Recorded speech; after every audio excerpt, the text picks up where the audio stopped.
Bom dia a todos. Verifico a existência de quórum para início dos trabalhos. Os desembargadores Nato e um membro do Ministério Público presentes no vídeo e outros desembargadores convocados, desembargador Luiz Gonzaga e a desembargadora Oriana. Declaro aberta a sessão, desde de determinar a leitura em razão da eficiência desta Câmara e propiciar imediatamente o conhecimento de todos os dados da sessão em apenas alguns segundos. Essa é a única Câmara no Brasil que faz isso. Não existe outra Câmara que faça isso, né? Se estiver, copiaram da quarta Câmara. Submeto a ata anterior à aprovação ou não pelos membros desta Câmara. Ata em discussão. Indagações. Desembargadora Francisca Galiza, como vota? Aprova a ata. Aprovado. Aprovada a ata. Desembargadora Francisca. Desembargador Zé Gonçalo, aprova a ata. Com certeza, presidente. Aprovada a ata. Senhor Procurador de Justiça, doutor... Senhor presidente, nenhum registro a fazer. Por mim será aprovada, viu? Aprovada a ata. Os desembargadores podem indicar os processos que serão retirados de pauta, os processos que serão adiados para a próxima sessão. Os processos que forem formulados pedido de preferência de julgamento, o CalMax vai fazer. Julgamento não único, quórum estendido ou julgamento coletivo. Aí, por fim, optar pela preferência dos referidos julgar o compromisso dos magistrados em suas câmaras. Qualquer erro na ata deverá ser corrigido de ofício. O interessado deve requerer dentro de 48 horas. Inviável modificação do julgado. Requerimento nem interromperá e nem suspenderá o prazo do recurso. Petição protocolada, decisão irrecorrível. E submete os processos independentes de pauta. Algum desembargador tem processo independente de pauta? Desembargador Gonçalo. Não tenho, presidente. Desembargadora Francisca Galiza. Não tem. Não tem. Normas gerais para julgamento dos processos relacionados de pauta. Relatório na tela. Pedidos pelas partes recursais quanto à leitura do relatório estampado na tela. Sustentação oral. Ministério Público. Emenda na tela. Indagação dos advogados. Voto do relator. Voto orgânico e proclamação dos resultados. Este é o nosso rito. O rito que obedecemos na segunda Câmara de Direito Privado. Vamos iniciar. São 9h04. Eu estou vendo já o desembargador Jamil aqui. Sim. Desembargador Jamil. Nós vamos voltar porque o desembargador Jamil já está aqui. Ele chegou. Desembargador Gonzaga e desembargador Jamil, o primeiro. Então, o primeiro, né, presidente? É o desembargador Zé Gonçalo. Qual é o processo, senhor presidente? É o número 1. O número 1 da quarta, da primeira ou da quarta? Da quarta Câmara. Da quarta é serve por. Serve por. Vai lá. Pronto. Estamos em viva voz. Da quarta sessão ordinária, quarta Câmara Civil. Serão julgados pela quarta Câmara Civil, terça-feira, 26 de março de 24, às 9 horas, ou não se realizando nas terças-feiras subsequentes, os seguintes processos. O primeiro processo será julgado em razão do quórum estendido. Nós temos o relator desembargador Zé Gonçalo, temos o desembargador convocado Luiz Gonzaga Almeida Filho e o desembargador Jamil Miranda Gedeon. É a apelação civil 081-320779-2028-10-001. Primeiro apelante, segundo apelante, Serviporto, Serviço Portuário Limitada. Advogado Herbert Raiol Monge. OAB e Vinícius César de Berredo Martins. Segundo apelante, primeiro apelante, Francisco Carlos Araújo Diniz. Advogado Daniel Lima Cardoso e outros. Relator, desembargador Gonçalo. Sorteado para compor desembargador Luiz Gonzaga Almeida e desembargador Jamil de Miranda Gedeon. Vamos lá, doutor CalMax. Voto... O relatório. Relatório na tela. Na tela. Cadê ela? Relatório na tela. Relatório na tela.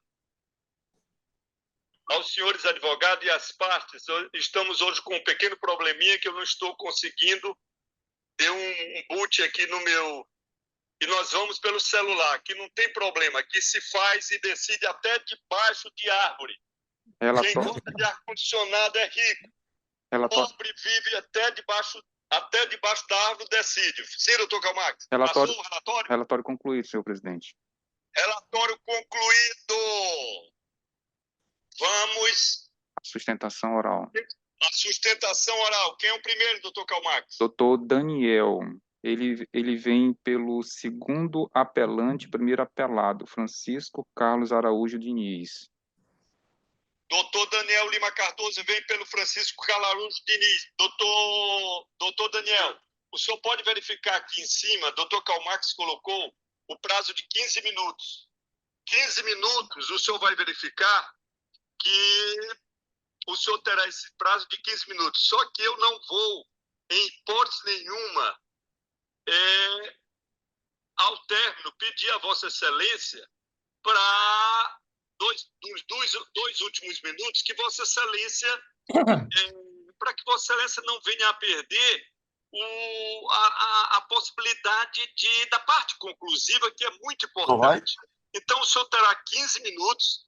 Ao término, o doutor Calmax vai passar para que eu passe para outro advogado. O senhor já pode começar. Obrigado. Bom dia, excelentíssimo senhor presidente, excelentíssimos senhores desembargadores, membros do Ministério Público, Sim, senhor presidente. excelentíssima senhora desembargadora, doutora Galiza.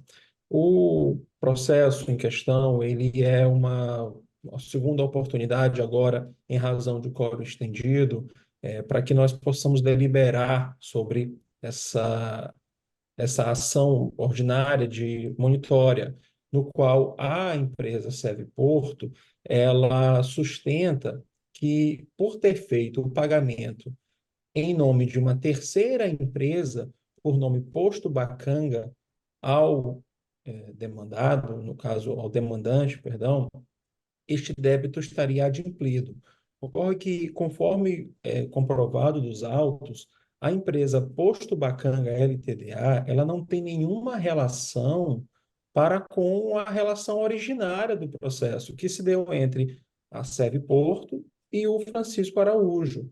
Dessa forma, nós questionamos em recurso adesivo essa conformação da sentença de base que reconheceu o pagamento do Posto Bacanga, um terceiro na relação processual, como suficiente para adimplemento do débito assumido pela empresa Serviporto. Conforme muito bem exposto no primeiro momento do julgamento por desembargador Marcelo, presidente desta corte, foi pontuado que quem paga mal paga duas vezes.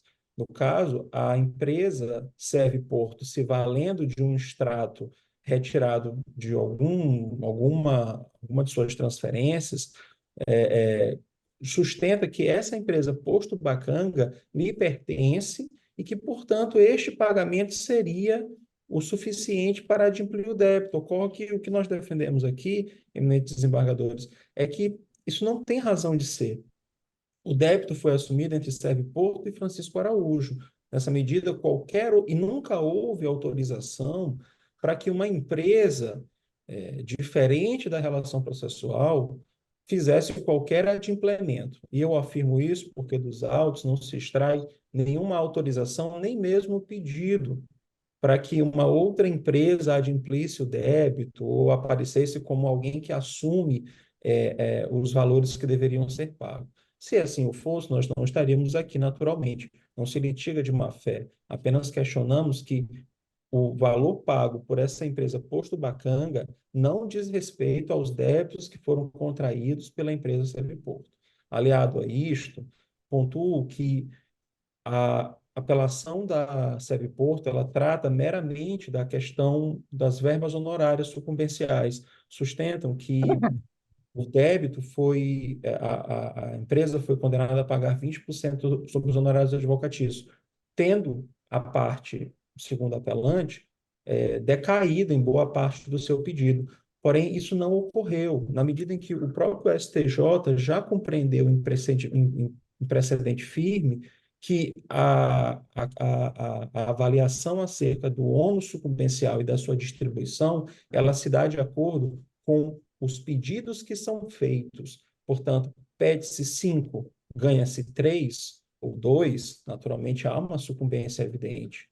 Agora, pede-se 1, ganha-se 1, como no nosso caso, no qual se pediu a condenação da empresa e obteve-se, a condenação ao pagamento, não há que se falar em necessidade de distribuição de ônus sucumbencial. A empresa Serviporto, ela decaiu no seu pleito de evitar o pagamento em favor do nosso cliente. Dessa forma, sem a necessidade de avançarmos mais nessa sustentação oral, o que nós referendamos o que pleiteia-se, melhor dizendo, é o julgamento improcedente da primeira apelação por parte da Serviporto, mantendo a sentença de primeiro grau na obrigação de pagamento de 20% de honorários advocatícios e custos processuais e a procedência do recurso adesivo para afastar o reconhecimento pelo juízo de primeiro grau de que o pagamento feito por uma empresa terceira, que não há qualquer relação processual com o nosso cliente, seja configurado como suficiente para a prova do débito. Pede-se que a sentença nesta parte seja reformada para afastar a conclusão a qual chegou. Pela atenção de Vossas Excelências, muito obrigado. Tá certo. Então, vamos lá. O próximo advogado. Vem o próximo advogado desse processo? Não, somente o doutor Daniel, que concluiu a sustentação oral. Já concluiu. Desembargador Gonçalo, vamos para voto na tela. Seria o Com certeza, presidente. Pode colocar o voto na tela. Voto na tela. A emenda, senhor presidente. A ementa. Emenda.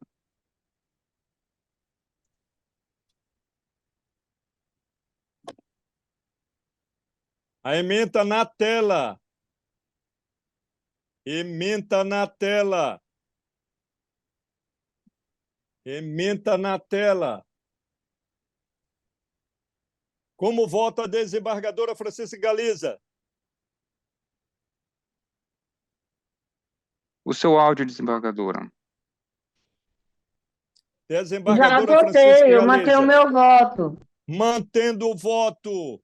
Como vota o nobre desembargador Jamil de Miranda Gedeon? Bom dia, presidente. Em primeiro lugar, Bom queria dia. cumprimentá-lo pela eleição da mãe de suas filhas. Ontem, brilhante, doutora Maria Luísa no MP, liderando lá a lista. Fiquei muito feliz Eu pela também inclusão estou da muito doutora feliz. Maria Luísa. E com esse registro aí, cumprimentar aí o doutor Francisco, participou ativamente aí da eleição, como eleitor. Muito Tá bem. numa desembargador tarefa Jamil. difícil lá, cumprimentar meus Voto colegas, especial aí na Galiza, doutora Maria Luísa.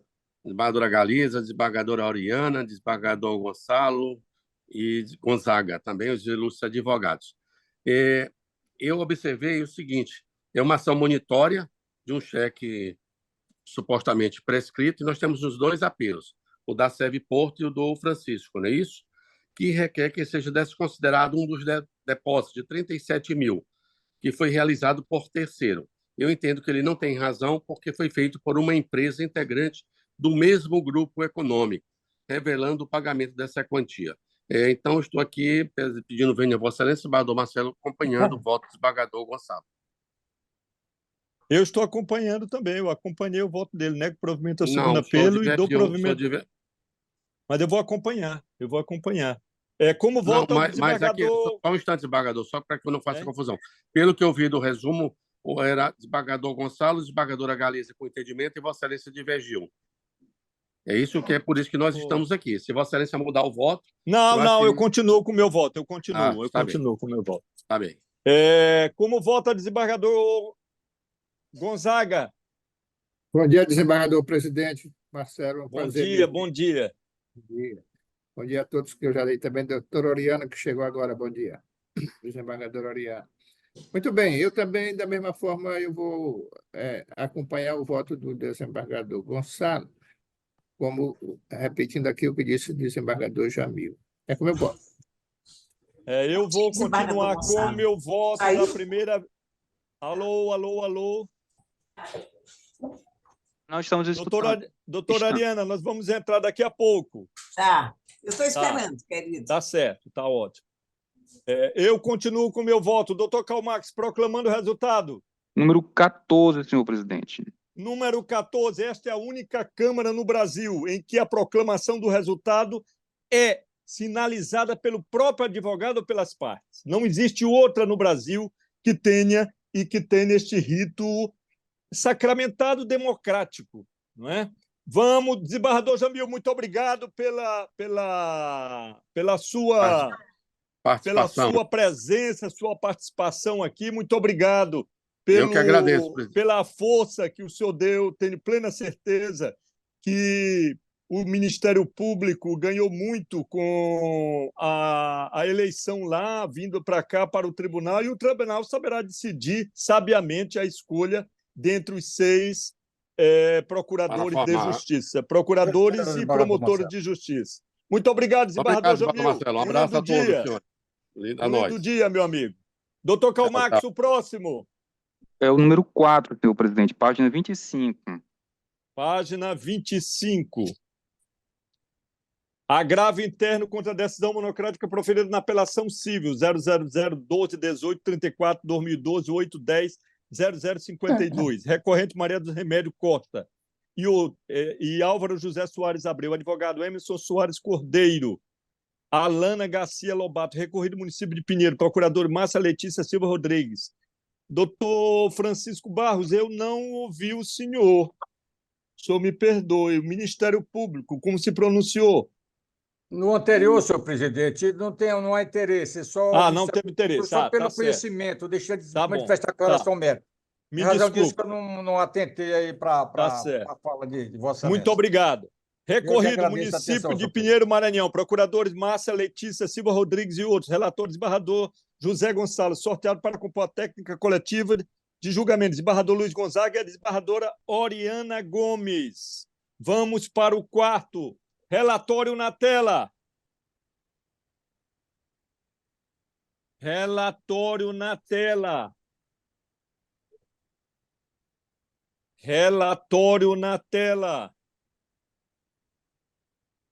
Relatório na tela. Relatório na tela. Nós temos sustentação oral, doutor Calmax? Sim, senhor presidente, o doutor Emerson Soares, ele vem Chame. pelos recorrentes. Vem pelos recorrentes. Vamos logo colocá-lo na tela. Grande, doutor Emerson. Emerson Soares. Doutor Emerson, o senhor tem um prazo aqui de 15 minutos. O Calmax está colocando aqui acima 15 minutos. Eu não vou cortar a conclusão de 2 minutos antes do término. Vossa Excelência, fique à vontade. Pode iniciar. Eu só pediria ao senhor, primeiro, só um minuto, o seu nome, OAB e quem o senhor vem representando. Fique à vontade. Emerson Soares Cordeiro, OAB Maranhão, 7686. Aqui eu represento os autores Maria dos Remédios Costa e Álvaro José Soares Abreu. Excelentíssimo senhor presidente, eminente relator, eminentes desembargadores vogais, excelentíssimos senhores servidores, excelentíssimos colegas e demais presentes, inicio desejando a todos o meu bom dia. A gente trata de uma ação por dano moral em virtude de ato ilícito praticado pelo município de Pinheiro. A ação é oriunda da comarca de Pinheiro, e aqui nós tratamos de um assunto que até para mim é sempre, quando sustento, quando trato, me traz a lembrança de tudo que esse processo envolveu e sempre é muito custoso para mim, e vocês entenderão o porquê. Acho que os colegas que participaram da sessão anterior, da sustentação anterior, tiveram um pouco mais de noção do que aconteceu com essa família, que hoje nem mais encontra-se junto. Esse processo envolve a morte do filho dos autores, ocorrida no interior do Hospital Municipal de Pinheiro, e além da morte dessa criança, ocorreu também a tortura dessa mãe, que ficou sem atendimento médico, em sangramento, em dor, em desespero, por um longo período.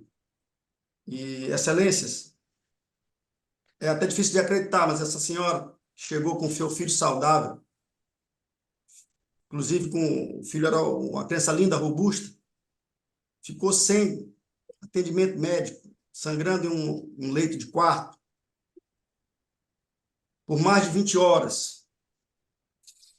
E, por conta dessa atitude irresponsável dos prepostos, do município, ela veio a perder a sua criança. E esse fato ainda é mais grave, por incrível que pareça, porque além da tortura que sofreu, por ter passado 20 horas aguardando o tratamento, o que aconteceu posteriormente foi desumano. A médica que atendeu, inclusive foi a mesma que atestou a saúde perfeita da criança até antes do parto, que lhe deixou em angústia, em sofrimento, em verdadeira tortura por mais de 20 horas, nem ao menos após o falecimento, após o que ocorreu, deu a notícia a essa família, a essa mãe. Foi feita por um funcionário totalmente despreparado, que trouxe a criança morta em uma caixa para entregar para a família. Pasmem, nobres jogadores, essa coisa nefasta, abjeta, escalou ainda mais durante a instrução processual. As provas juntadas deixaram claro que foi tentado pelo município rasurar a documentação para falsear que ela não tinha ficado 20 horas, eu repito, 20 horas, aguardando para ser feita a sua cesárea. Ensangramento durante todo esse período. Ela chegou, excelências, às 22 horas na emergência e só foi ser atendida às 19h30 do dia seguinte, por mais inacreditável que isso seja. E eu, não satisfeito em ter feito tudo que fez, ter cometido todos os crimes que cometeu, a gente vê na documentação anexada que eles tentaram falsear essa documentação para mostrar que ela entrou no dia da sua cesárea, quando ela entrou no dia anterior, às 22 horas, como comprovado nos autos. Isso também comprovado por depoimento, não só da autora, mas de testemunha. E, apesar de tudo isso, apesar de ter sido comprovado toda essa situação que aqui os relato, o juízo de piso entendeu suficiente para apenar o município réu R$30 mil. E aqui eu faço uma parte para esclarecer o que aconteceu depois, porque essa família não existe mais. Eu comecei atendendo um casal e hoje eu tenho 2 clientes em apartado. Então, os 30 mil que foram definidos em sentença para como dano de ordem psicológica para essa família, se reflete hoje em 15 mil para cada, já que eles estão separados. Estão separados porque a morte do filho causou um trauma tão grande na mãe que ela não conseguia mais nem ver o seu marido, que hoje é seu ex-marido, que inclusive hoje encontra-se em tratamento médico, em situação muito complicada. Então, nós tivemos uma sustentação anterior e, apesar de todas as divergências, houve uma ampliação do valor da condenação. O que a gente se requer aqui, e nenhum valor vai ser suficiente, lógico, para suprir, para pelo menos amenizar tudo que esse casal passou, todo esse sofrimento experimentado. Mas que a gente chegue a um valor, pelo menos mais digno, porque 15 mil para cada um deles é muito pouco. E 15 mil para que o município de Pinheiro entenda que não pode tratar pessoas pobres dessa maneira é muito pouco. É por isso, excelências, que eu peço que haja alteração no valor dos danos morais. E, desculpe até um pouco a emoção, mas é sempre me acustoso. Como ele disse, claramente esse caso é um dos piores que eu já tive na carreira como advogado. Certamente um dos 3 piores.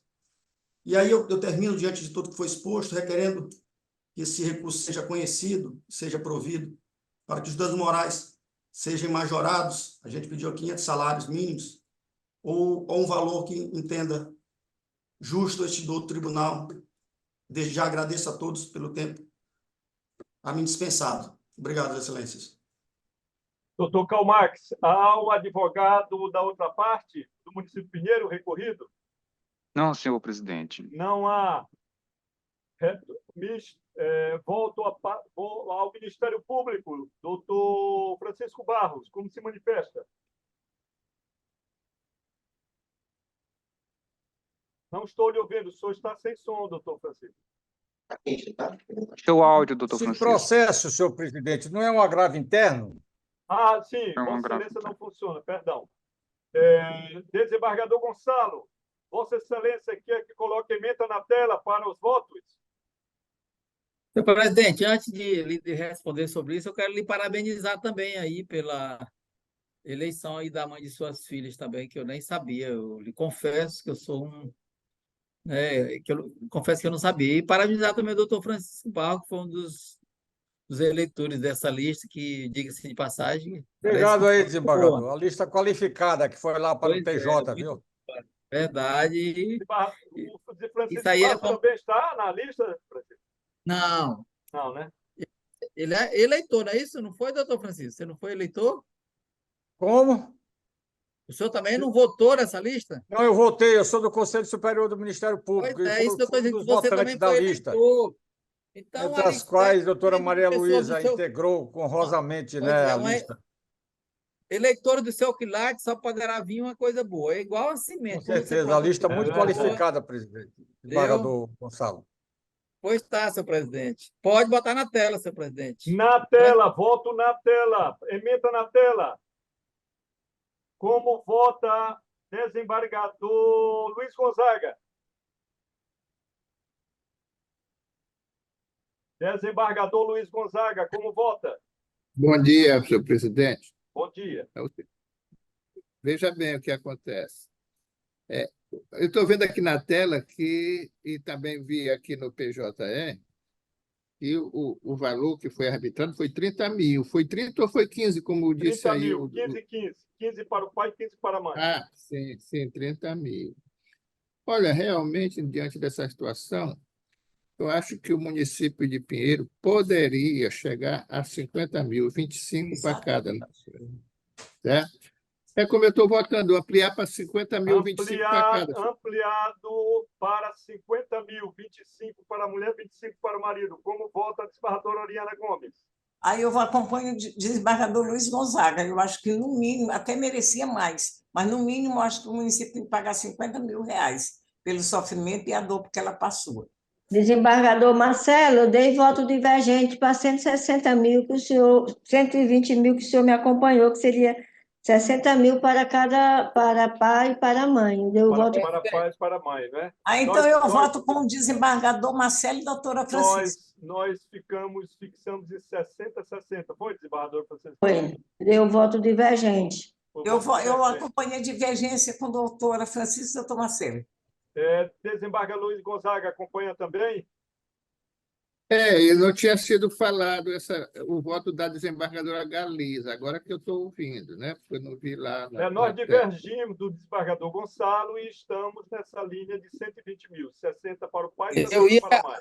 Senhor presidente, eu ia adequar meu voto à sugestão do desembargador Luiz Gonzaga. Até porque não há preço no mundo que pague Exatamente. desembargador Luiz Gonzaga. Não há preço no mundo que pague o preço de um Já tive filho vários de qualquer casos pessoa. O problema é que a gente tem que analisar também, por outro lado, e por outro lado, a gente tem que analisar que está em jogo aqui a fazenda pública. Nós temos vários casos dessa natureza. Aí, rodando. Né? Então, eu analisei por esse lado. Repito, ninguém tem preço que pague. Então, eu ia adequar meu voto à sugestão do desembargador Luiz Gonzaga, mas, nesse contexto, eu mantenho meu voto. Desembargador Luiz Gonzaga, muda ou continua com 50? Eu continuo com 50 desde que o desembargador Gonçalo também adeque para 50. Ele está adequando para 50. Adequo.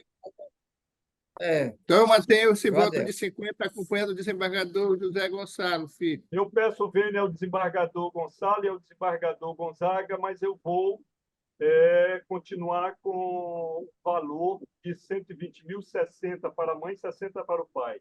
E digo o seguinte, quando uma situação é indefinida, como a régua de chumbo usada pelos construtores em Lesbos, a régua se adapta à forma da pedra e não é rígida, e o decreto se adapta aos fatos de maneira idêntica. Aí lá não vão querer falar. Aristóteles.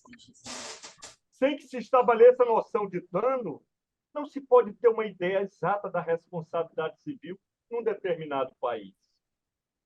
Clóvis de Couto e Silva lembra com pertinência que somente se conhece o sistema jurídico quando se consegue precisar o seu conceito de dano, tendo essa noção evoluída ao longo da história. Então, eu faço questão de manter esta frase dos dois, porque ela vem como introdução ao livro do meu querido ministro imortal, que há poucos dias subiu para ficar com Deus, que era um homem muito bom, magistrado de carreira, magistrado singular, Paulo de Tarso Vieira Sanseverino. O livro dele é O Princípio da Reparação Integral. É um livro que ninguém pode deixar de ter. Proclamação do resultado, doutor Calmax. Senhor presidente, só a título de esclarecimento, a desembargadora Oriana, no caso, ela está acompanhando o desembargador dos Gonzaga. Ela está acompanhando o e a voto. desembargadora Francisca Galiza, de 120 mil. Tá certo. Então, 60 para a mãe e 60 para o pai, por maioria. Certo. O item número 4, senhor presidente. Item número 4. Doutor Emerson, muito obrigado pela sua presença. Tenha um lindo dia. Próximo processo, doutor Calmax. Número 2, página 10. Número 2. Obrigado a todos, excelência. Bom dia a todos. Bom trabalho. Bom dia. Número 2. Apelação civil. Primeiro apelante, segundo apelante. Johnny Raimundo Matos Mendes, advogado Igor dos Santos Reis Caldeira, segundo apelante, primeiro apelado, 99, Táxi de Desenvolvimento de Software Limitada. Advogado Fábio Rivelli, relator desembargador José Gonçalves de Souza Filho, sorteado, desembargador Luiz Gonzaga e a desembargadora Oriana. A Câmara, por maioria, deu parcial provimento ao primeiro apelo, no que tange a majoração do honorário de 10 para 20 e negou provimento ao segundo apelo. Nos termos do voto divergente da desembargadora Francisca Galiza, desembargador Marcelo votou acompanhando a divergência apresentada pela desembargadora Francisca Galiza, ficando vencido o desembargador relator. O Ministério Público manifestou-se pelo conhecimento e deixou de opinar. Relatório na tela.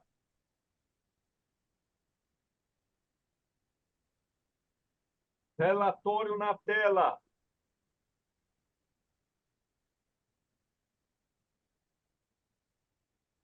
Relatório na tela.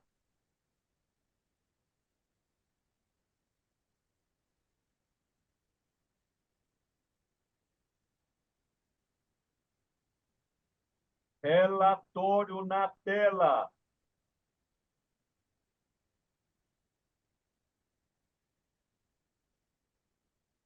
Relatório na tela.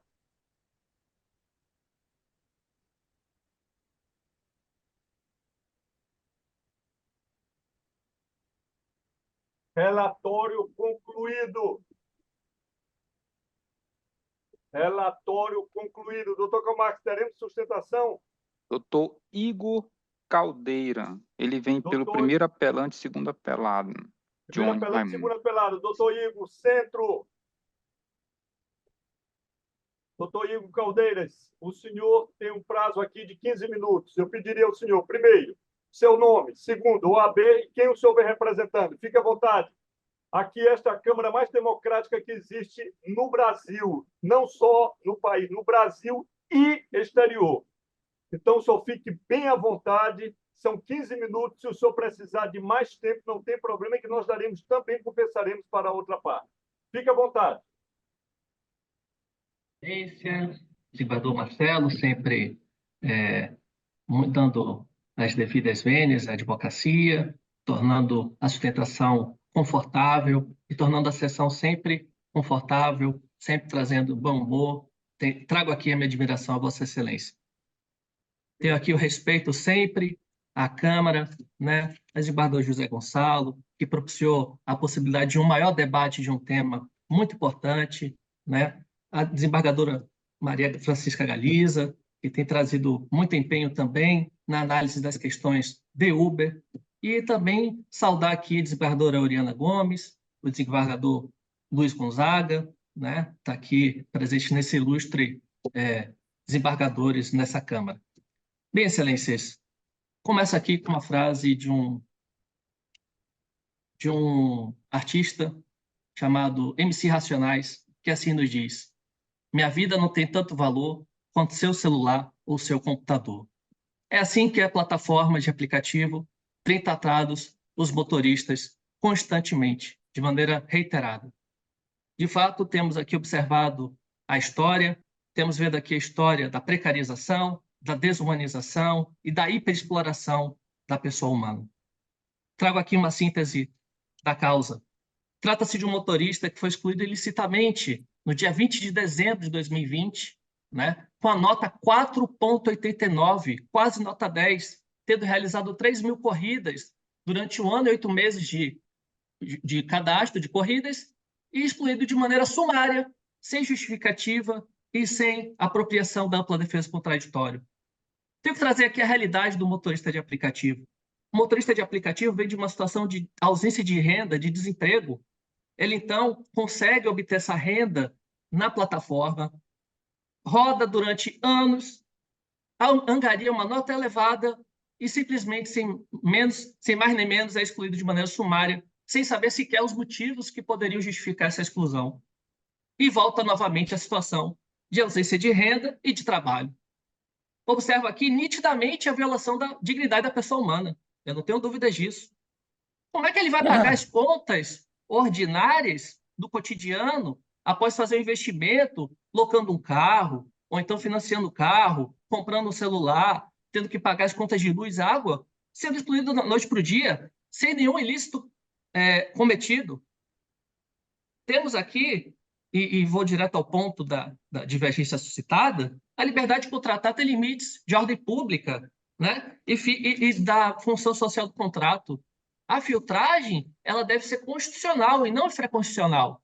É da Constituição que deve vir, é da dignidade da pessoa humana e os objetivos constitucionais que conformam a liberdade de contratar e a autonomia da vontade, e não o contrário. A interpretação deve ser sistemática, não podemos desconsiderar a Constituição. E pergunto a Vossas Excelências, será que existe escolha do motorista de ser motorista? Ou o desemprego, ausência de renda o força e determina a sua escolha de ser motorista? Existem limites claros ao uso do direito da autonomia da vontade e liberdade de contratar pela plataforma? Tenho certeza que existem limites. Agora, imagine Vossas Excelências mantendo um baixo acervo processual, mantendo a qualidade das sentenças e venha ser demitido da noite para o dia, sem ampla defesa contraditória, sem cometer nenhuma fatal grave com perda da renda. Aqui eu trago aqui de maneira didática. O trabalho precarizado do motorista é a ausência da estabilidade e de direitos. Ele é demitido com um botão. Do outro lado, e assim tem que ser, não tenho dúvidas, o Estado juiz, quando é vitaliciado, ele só é demitido apenas a comprovação de uma falta grave e numa sentença judicial transitada em julgado. O contrato aqui é inequivocamente de adesão. O motorista ele não escolhe as cláusulas contratuais. O desemprego é tanto, a situação de penúria é tanta, que ele simplesmente aceita o que vem pela frente. Ele simplesmente aceita em bloco essas cláusulas. Não existe negociação. Logo, compreendo aqui pela violação da função social do contrato, tanto no âmbito interno quanto externo. Interno entre as partes, porque o motorista é violado na sua dignidade, arrostando a pobreza quando é excluído sem ampla defesa contraditória, de maneira sumária. Externamente, porque compreendo que toda a sociedade quer que todos tenham uma renda mínima para sobreviver com dignidade, até porque a pobreza afeta o corpo social, afetando índices, por exemplo, de violência. A sentença ela é brilhante. A sentença de juiz Lacó é brilhante, é paradigmática e merece ser mantida com as exceções de reformas pontuais. A sentença ela reconhece o exército industrial de desempregados. É fato notório isso, 14, 15 milhões de desempregados. A rescisão, compreende que a rescisão contratual ela tem que possuir um sentido. Ela não pode ser exercida à torto e à direito, de maneira aleatória, de maneira disfuncional.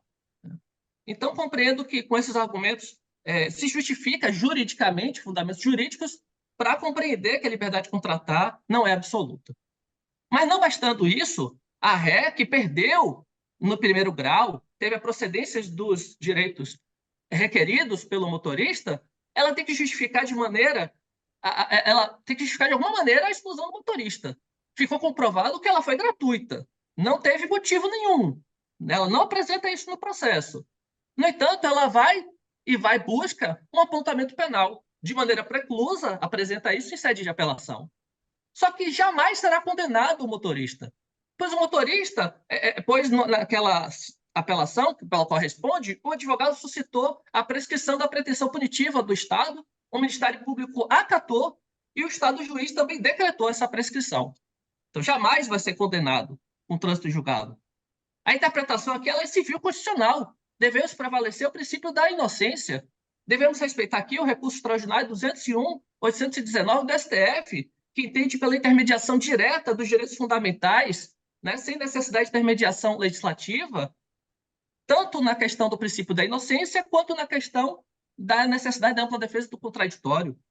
Compreendo aqui que foi precluso temporalmente, isso já é assentado, não tem muita discussão pela STJ, e a ré sequer justifica o colacionamento extemporâneo disso, né? Ressalto aqui que o apontamento foi de 12 de 2013, a contratação em abril de 2014, e a ré ela só vai colacionar isso após a procedência do pedido da parte autora. Ademais, toda a matéria de defesa ela tem que ser apresentada em contestação, e não foi apresentada. Também isso é ciente pela STJ, né? É inadmissível apresentar esse apontamento de apelação, esse apontamento penal em apelação nesse processo, porque o processo é público. E isso é uma conduta discriminatória, se seja assim uma geração dos danos morais, que foi de R$5.000 para R$10.000, é discriminatório. Ademais, os precedentes, toda vez que o judiciário veio a se manifestar sobre uma situação semelhante à qual estou relatando para Vossas Excelências, o órgão entendeu pelo privilegiamento da não culpabilidade. Tem o Tribunal de Justiça da Bahia, 8003, 122, dígito 35, 2021. A Quinta Vara Civil de São Luís, 081, 94, 49, 54, de 2020. A segunda turma recursal de São Luís, 0800, 422, 55, 2020. Mais uma vez, a segunda turma, 0800, 892, 89, 220. E a 15ª Vara Civil também, 080, 87, 63, 66, 220, 2021. Portanto, também aqui entendo que existem os fundamentos jurídicos para a reintegração, manter a reintegração e até mesmo para majorar os danos morais e os lucros processais. Portanto, eu vou agora na parte da reforma daquilo que tem que ser reformado, embora a perfeição, mas compreendo que, embora a juíza Ocó tenha interpretado pela violação à dignidade da pessoa humana para deferir os danos morais, ela não vai, compreendo que não reflete o valor correto por essa indenização, né? Trago aqui o precedente da época, o juiz Douglas Ayrton, e me parece que ele se aposentou como desembargador, conforme vi um despacho de um processo meu, não tenho conhecimento exato, mas ele foi brilhante. Ele diz, a dignidade humana é incomensurável, ela não possui preço, né? E condenou R$10.000 no motorista. O que se observa nas entrelinhas? Que o motorista até merecia mais, poderia merecer 20, 30, 50 mil, não importa. É incomensurável, não tem preço, é inestimável. No entanto, muitas vezes o órgão julgador ele fica limitado por uma série de questões, uma delas o enriquecimento ilícito, mas é simbólico, ele percebe que a dignidade é incomensurável, né? Se R$5.000 não reflete a violação da dignidade da pessoa humana, R$10.000 também, pelo menos R$10.000 para tentar resgatar e compensar satisfatoriamente o motorista de aplicativo. Temos o precedente da terceira Câmara também, que condenou R$10.000 o motorista excluído de maneira injusta, né? Processo 083, 6055, dígito 60 de 2020, e aqui peço a aplicação da isonomia, né? Não tem como o motorista receber 10 e o outro 5 e ter essa divergência. Tem que receber 10.000, é o correto, né? Devemos considerar aqui a violação reiterada da plataforma de excluir os motoristas à torto e o direito, a todo momento. não tem que barrar isso. E uma das formas disso, dar o punitivo pedagógico, é os danos morais elevados, R$ 10.000. Devemos considerar o rebaixamento do patrimônio moral dos motoristas, os danos sociais pelos quais sofrem, inclusive reconhecido pela 8ª turma do TST, processo 207/50, dígito 38 de 2020. Né? Logo, os R$ 10.000 devem ser deferidos até o momento que ela venha, de repente, a propiciar uma defesa contraditória. Também peço a reforma, né, dos lucros cessantes, uma vez que foi perfeita em considerar os lucros cessantes, contabilizado dia a dia, sendo absolutamente desnecessária a liquidação, bastando apenas meros cálculos aritméticos. Perfeito nisso a sentença, mas o juiz Acó realizou o limite da lucro cessante até a prolação da sentença, e compreendo que deve ser até a efetiva reintegração do motorista. Né? E devendo, portanto, contabilizar de 20 de dezembro de 2020 até 10 de fevereiro de 2022, que foi o momento do efetivo desbloqueio forçado por extraentes do juiz Acó. Peço a reforma dos danos morais de 5 para R$ 10.000 e os honorários de 10% para 20%, até mesmo diante do maior trabalho, empenho, né, propiciado pelo trabalho, e também até mesmo por mais uma sustentação oral importante, ampliar o debate, perfeito, e a apresentação do quórum estendido. Então, agradeço a Vossas Excelências, obrigado sempre por me escutarem, e é isso. Obrigado. Muito obrigado, doutor Ivo Caldeira. Doutor Calmax, temos sustentação pelo outro lado? O segundo apelante, primeiro apelado? Não, senhor presidente. Ministério Público, por favor, doutor Francisco Barro, como se pronuncia? Presidente, mais uma vez cumprimentando Vossa Excelência, todos que compõem essa igreja posto. O Ministério Público aqui concluiu só pelo conhecimento, deixou de se manifestar com relação ao mérito e parecer do doutor Paulo Roberto Saldanha Ribeiro. Como vota a desembargadora Francisca Galiza? Eu votei divergente, acompanhei, fui parcial, neguei provimento ao apelo, mantendo a sentença da juíza e aumentando os honorários para 20%. O segundo apelo, o primeiro apelo, Vossa Excelência deu parcial provimento, né? Eu neguei provimento, sim, eu neguei provimento ao segundo apelo e deu provimento parcial ao primeiro, aumentando de 10% para 20%, não é isso? Foi. Manteve o valor de 5.000 de danos morais, não é isso? É isso, desembargador? Sim. Sim.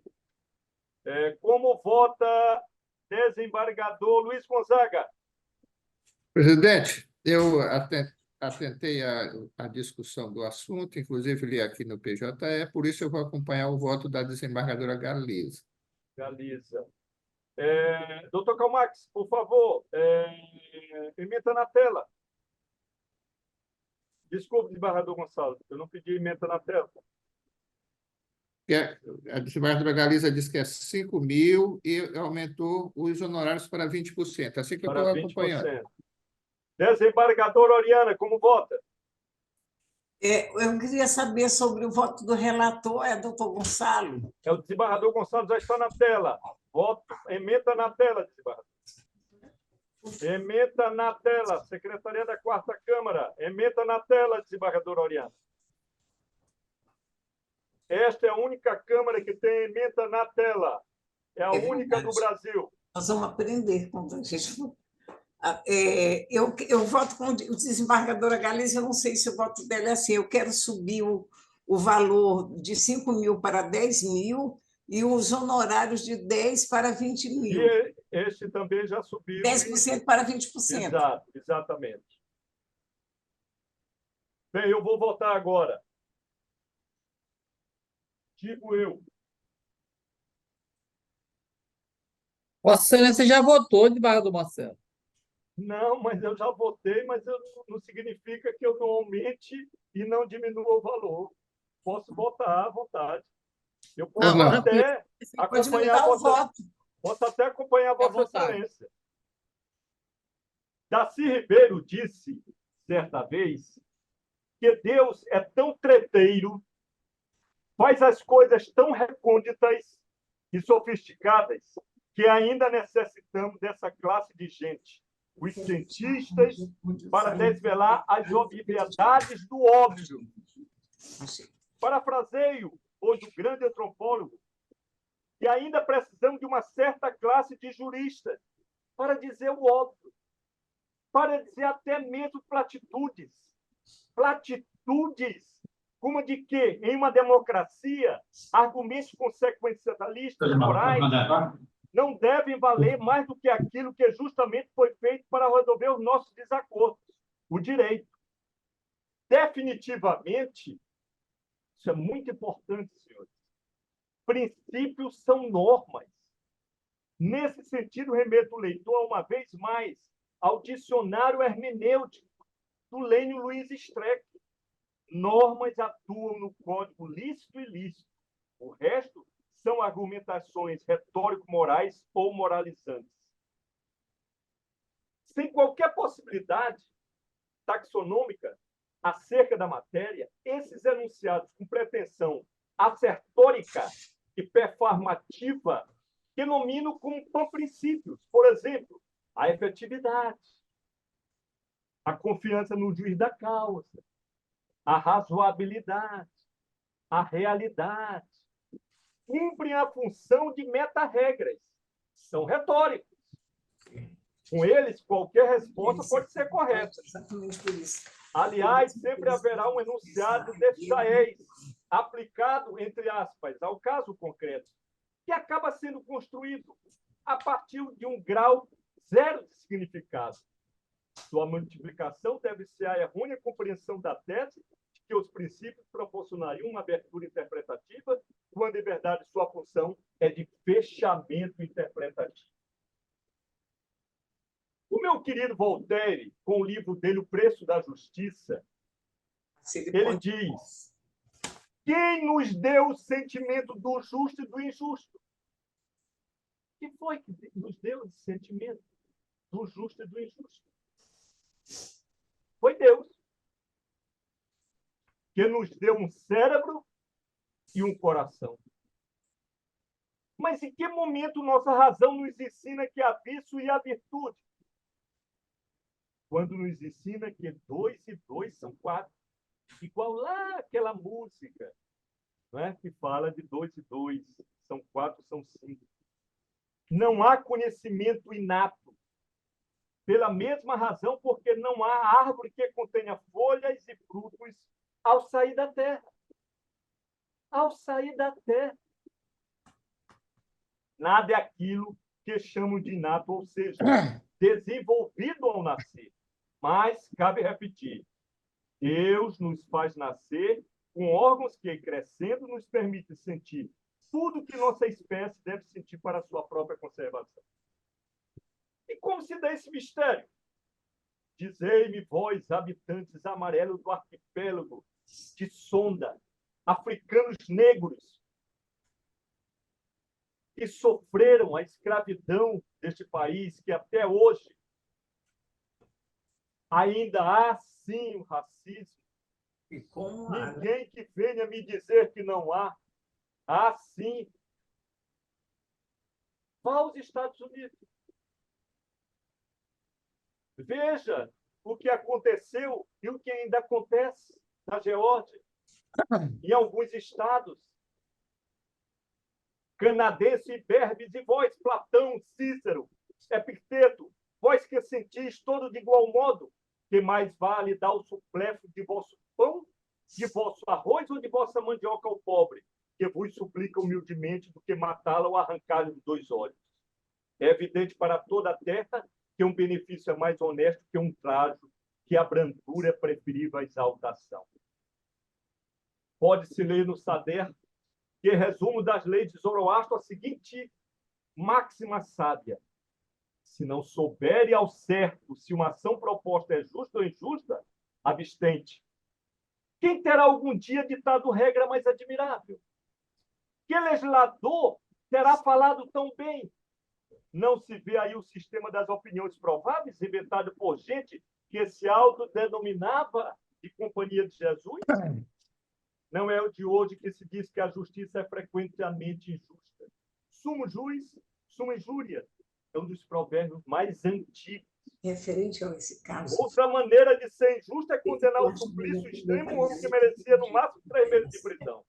Essa espécie de injustiça dos tiranos e, sobretudo, dos fanáticos, que se tornam sempre tiranos, desde que têm o poder de fazer o mal. Não podemos demonstrar melhor essa verdade do que pela carta de um célebre advogado que escreveu em 1766, o senhor Marquês de Beccaria, um dos mais célebres professores da jurisprudência da Europa. Digo mais, senhores. Muitos são os mistérios. Nada mais misterioso que o homem. Ele cruza o mar bravío quando há vento e tormenta. E a mais venerada das deusas, a terra, a incorruptível, a venerável, ela vai fatigando com o ir e vir do seu arado, ano por ano, fazendo-a frutificar, doutor Francisco Vaz. Os pássaros do céu, ele aprisiona, bem como os animais dos campos e os seres que habitam o fundo do mar, nas malhas das suas redes. Homem engenhoso demais. Ele soube forjar a linguagem e o pensamento, criar a cidade e sabe proteger-se do gelo e das chuvas. Inesgotável em recurso contra tudo, salvo contra a morte. Dotado de inventividade sem fronteiras, umas vezes usando para mal, outras vezes usando para bem. Não obstante, esbarrador Ariano, na antiguidade grega, a ideia de desigualdade intrínseca entre as pessoas estava profundamente enraizada. Profundamente enraizada. Na Grécia Antiga, sempre recordada como berço da democracia e da filosofia, a escravidão era aceita sem questionamentos, bem como a completa subordinação da mulher ao homem.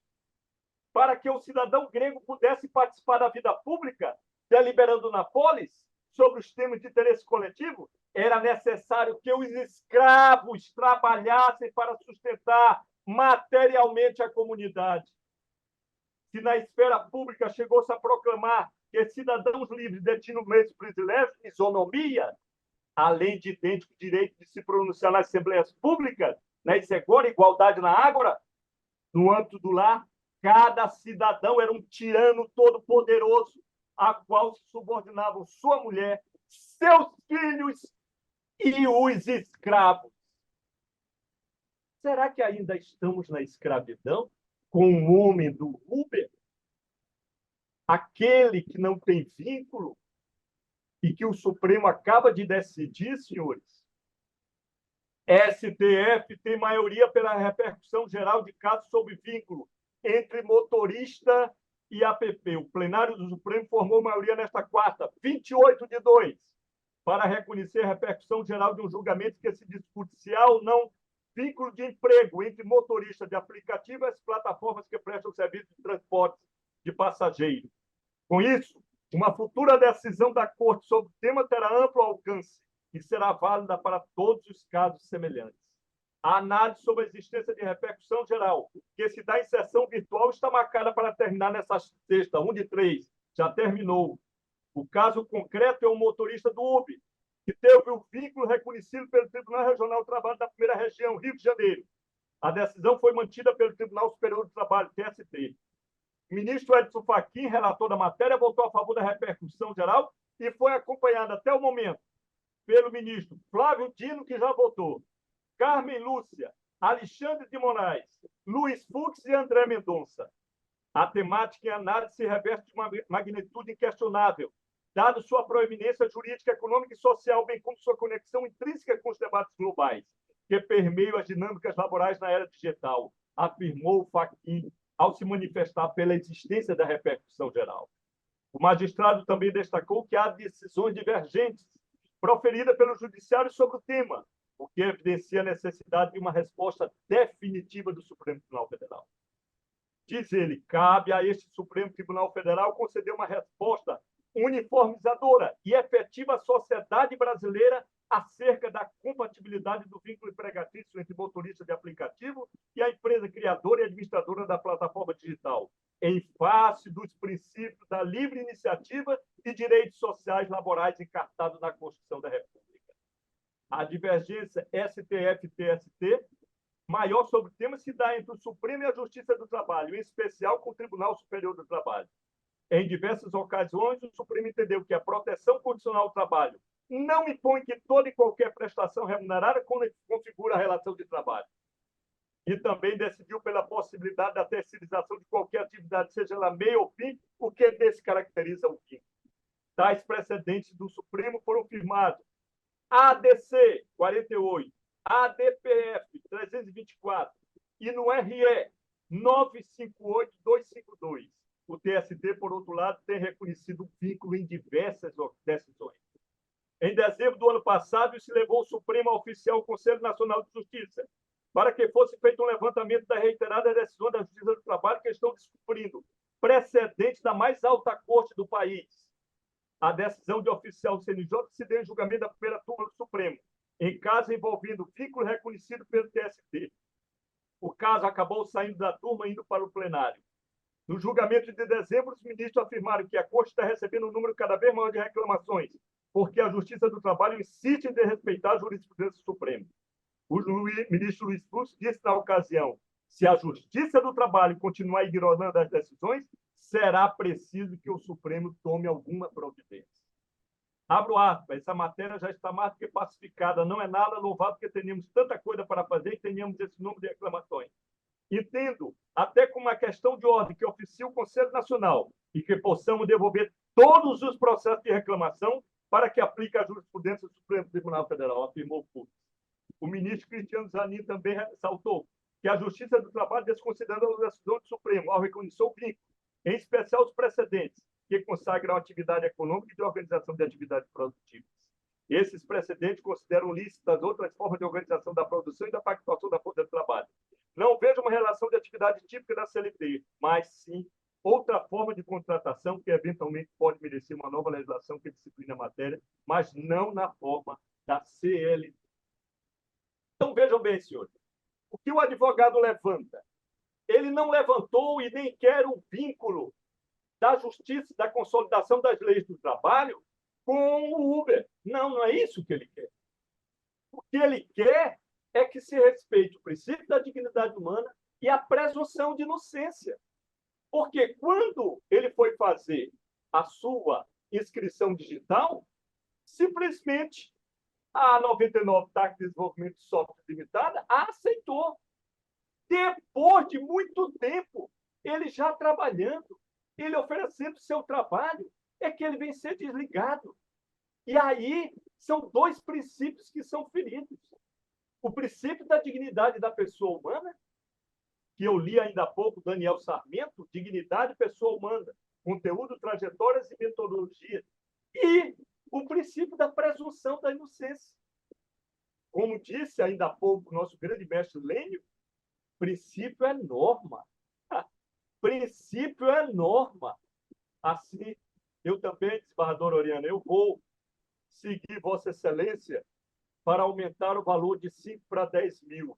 Eu queria só, se o senhor me desse para ler, só corroborando o que o senhor acabou de ler, de nos brindar, são os ensinamentos extraídos, e também a homenagem ao advogado que trouxe as falas bem colocadas, são os ensinamentos extraídos das lições do professor Denis Lloyd em sua famosa obra Ideia da Lei, ad literam. A lei é uma das instituições básicas da natureza social do homem, sem a qual ele seria uma criatura muito diferente.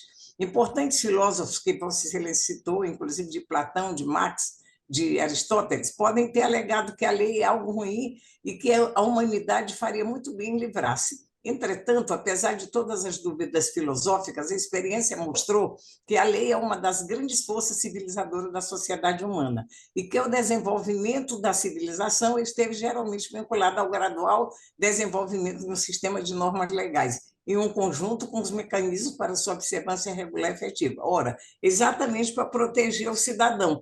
Se ele não está na legislação trabalhista, ele vai para o direito comum, o direito da gente, o direito civil. Solto que ele não está, porque senão ele cairia no sistema de escravidão, como Vossa Excelência acabou de explicar.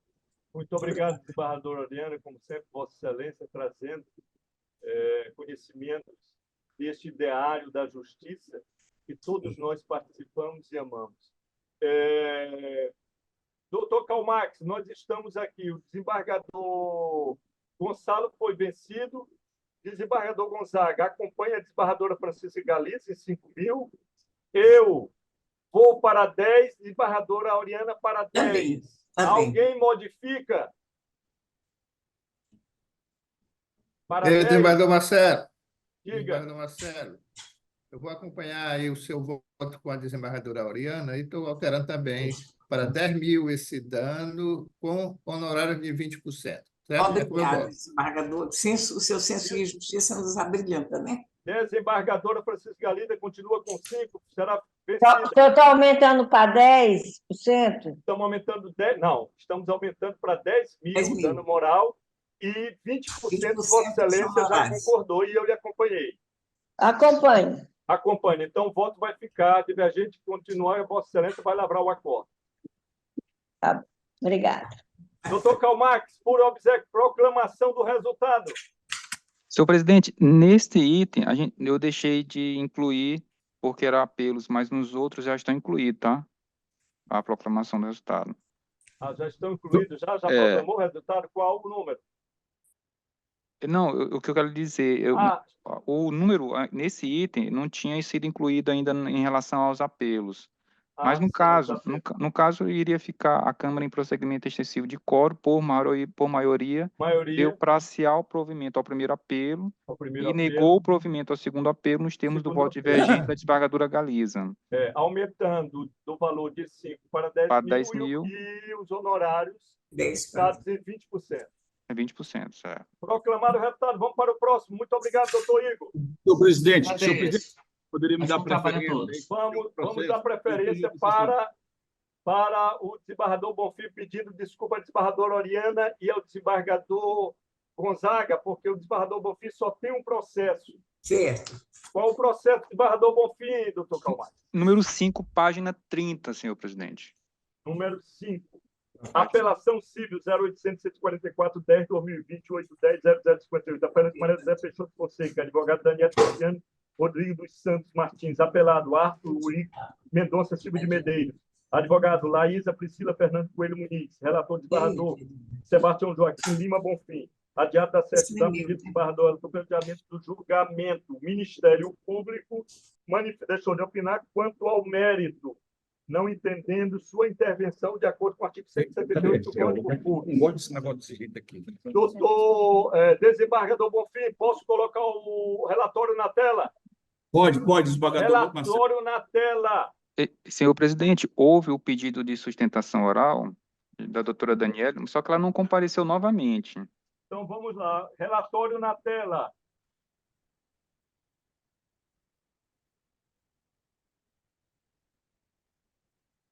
Cadê? Relatório na tela.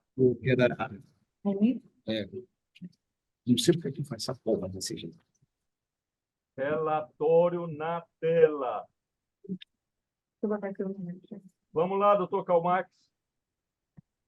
Relatório concluído, senhor presidente. Relatório concluído. Como vota, como emite o parecer o nobre doutor Senhor presidente, o parecer foi só pelo conhecimento, deixando de se reportar com relação ao mérito, eu mantenho o parecer. Desembargadora Francisca, como vota? Ementa na tela. Eu já votei antes, acompanhei o relator. Acompanhando o relator. Eu não sei se eu acompanhei, doutor Calmax, o relator não, né? Não, nós não, desembargadora, a senhora não votou, não. Esse não está em quórum estendido. Esse não está, não. A senhora não votou, não. Mas eu acompanho o relator. Acompanhando o relator, desembargadora Francisca Galiza. Eu vou pedir vênia ao nobre relator. Eu vou dar provimento ao apelo, nos termos da peça. Por que isto? Primeiro, um contrato de gaveta. Proibição da modalidade de BB Crédito Imobiliário Aquisição PF PCMV. Processo 2020. Modalidade aceita pela jurisprudência. Contrato de gaveta. E aqui, desembargador Bonfim, Eu estou utilizando... Desembargador Marcelo. Ou não? Desembargador Marcelo, quando a advogada fez a sustentação oral, certo. Naquela ocasião, até a doutora Gazisa tinha me acompanhado. O que ocorre? Eu retirei de pauta. O que me chamou muita atenção? Minha mãe, professora, eu sei da dificuldade que ela teve, entendeu? Para ajudar todos nós, entendeu? E aí, o que ocorre? Eu tirei para rever, até porque é uma classe que eu tenho muito carinho e afeição. E modifiquei a minha decisão do voto anterior, por quê? Entendeu? Eu mandei devolver a parte que ela pagou, certo? Quer dizer, a entrada do coisa, 75% do valor, e não mandei. Ela disse que pagou, vinha pagando todo mês, ela uma quantia de R$ 500, mandei fazer um levantamento no local, e o aluguel lá naquela localidade é em cima de R$ 800. Então, por isso, eu modifiquei o voto anterior, que era, entendeu, mantendo a sentença, mas determinando agora que seja devolvido para a parte compradora, a professora, a quantia de 75% do inicial. Quanto às prestações que ela devia ter paga, foi muito inferior do que um aluguel na mesma condição do imóvel naquela localidade. Entendeu? Ficou uma redução de 25% do que ela pagou. Em cima de R$ 30 mil, contra 25% e devolvi o resto para ela. Entendeu? Foi assim que eu voltei. Está ótimo. Vou continuando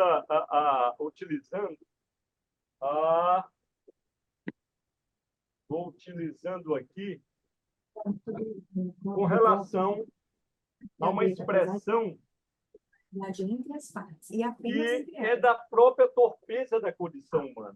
Mas não pode ser convalidado. Digo eu, assim na sociedade, assim no homem, a inconstância índice das coisas reflete algo que há dentro do ser humano. Michel de Montaigne assegurou: creio mais dificilmente na constância dos homens do que em qualquer outra coisa, e em nada mais facilmente do que na inconstância. Coerentemente, não existe uma norma de proibição genérica de contradição que exija a constância do ser humano. Esse, desde que não vinculado juridicamente, é livre para mudar seu comportamento ou sua opinião. No âmbito do direito privado, a proibição do venire contra facto próprio, ora, vem apresentada como um dos elementos constitutivos da própria representação da justiça, ora, é-lhe negada existência. Espelha em si aporia Esterhoff, em 1954, afirmou que a inadmissibilidade do comportamento contraditório não seria somente um elemento irrenunciável da ordem jurídica, antes pertenceria à categoria dos elementos fundamentais do direito. Já em 1982, asseverou inversamente que uma proibição do comportamento contraditório não existiria, defendendo a posição de que a proibição de venire seria fundamento do direito. Elencar Franzel, para quem o venire contra facto próprio estaria radicado profundamente na ideia de justiça pessoal, pertencendo ao elemento mais interno da veracidade. Klaus Canaris sustenta um status fundamental à proibição do venire, referindo-se que a desaprovação ético-jurídica de autocontradição deve achar sua razão profunda na proibição de contradição da própria concepção de justiça, em que pese sua indispensável dificuldade, dentre as quais se destaca sua vagueza e sua falta de concreção, graça nos pretórios brasileiros, a proibição do venire contra facto próprio, traduzido na clássica formulação de Antônio Menezes Cordeiro, na admissibilidade do exercício de uma posição jurídica em contradição com o comportamento assumido anteriormente pelo exercente. Espanta o número de acordos dos tribunais brasileiros que utilizam o brocado como fundamentação jurídica. A fim de exemplificar, registre que encontram 520 acordos no Tribunal de Justiça do Rio Grande do Sul, um dos mais civilistas deste país e progressista. 114 no Tribunal de Justiça de Santa Catarina, 89 no Tribunal de Justiça do Rio de Janeiro, 2.847 no Tribunal de Justiça de São Paulo, 475 no Tribunal de Justiça de Minas Gerais, que utiliza o venire como razão de decidir. Já no âmbito dos tribunais superiores, com similar pesquisa, no banco de dados virtual, descobre-se apenas 106 julgados do Superior Tribunal de Justiça e 11 no Supremo Tribunal Federal. O que eu fiquei, desembargador relator, é que ele, e Vossa Excelência trouxe ainda no voto, bem trouxe no voto, dizendo, olha, ele sabia que ele não poderia vender aquele imóvel. Havia exatamente o quê? Uma inviabilidade, por quê? Porque o próprio contrato dizia que haveria uma resilição se caso ele vendesse o imóvel. O que ele fez? Contrato de gaveta, e aí vejam que paralisou em 96 e continua como contrato de gaveta, milhões de contratos de gaveta no nosso país. O cidadão vende, e ele não vendeu nada, ele apenas passou um recibo. Ela ficou comprometida em pagar as prestações, faltou algumas prestações, atrasou, hoje ela já paga a prestação. E aí nós teríamos a Caixa Econômica como interessada, porque a Caixa Econômica é que faz o empréstimo ao cidadão. Então, é muito bom. Eu passo o imóvel, digo para ela que ela não tem o imóvel, que ela vai transferir quando ela pagar, e depois de um tempo, quando ela não paga, eu vou lá e entro com uma emissão de posse. Ora, não cabe a emissão de posse. Vamos ver o que diz a jurisprudência. Para o ajuizamento da ação reivindicatória, são necessários 3 requisitos específicos, qual seja, a prova do domínio da coisa reivindicanda. Ele tem a prova do domínio. Ele, junto à Caixa Econômica. A individualização do bem, já está na matrícula. A comprovação da posse injusta. A reivindicatória ela só pode casar com os 3 elementos. A posse não é injusta. A posse não foi injusta. Ele vendeu o bem. Ele passou o bem, se comprometeu, ela se comprometeu a pagar. Diz o ministro Luiz Felipe Salomão, além de que o imóvel não seja domínio da agravante, há requisito específico também que não está comprovado qual seja a posse injusta da parte agravada. Ele tem a propriedade, mas não há posse injusta. Aqui há uma outra jurisprudência do Tribunal de Justiça de Espírito Santo, de 24 de 5 de 2021, que diz o seguinte: conhecido como contrato de gaveta para desejar construção, transferência ou renúncia de direitos reais sobre imóvel, o mesmo, diante da alegação de inadimplemento, autorizar o pleito reivindicatório, notadamente diante da regra alusiva à transferência da propriedade imobiliária, somente ocorre em razão da alteração de titularidade do registro, nos termos do 108.245 do Código Civil. Sucede, contudo, que no plano prático não se pode olvidar que as partes efetivamente negociaram a promessa de compra e venda dos direitos inerentes ao imóvel, havendo a recorrido ingressado na posse do bem, fato incontroverso na presente demanda, inclusive reconhecido na contestação, de modo que o instrumento contratual particular é suficiente para comprovar as obrigações convencionadas entre particular, entre partes, independentes do valor como existe no Código Civil.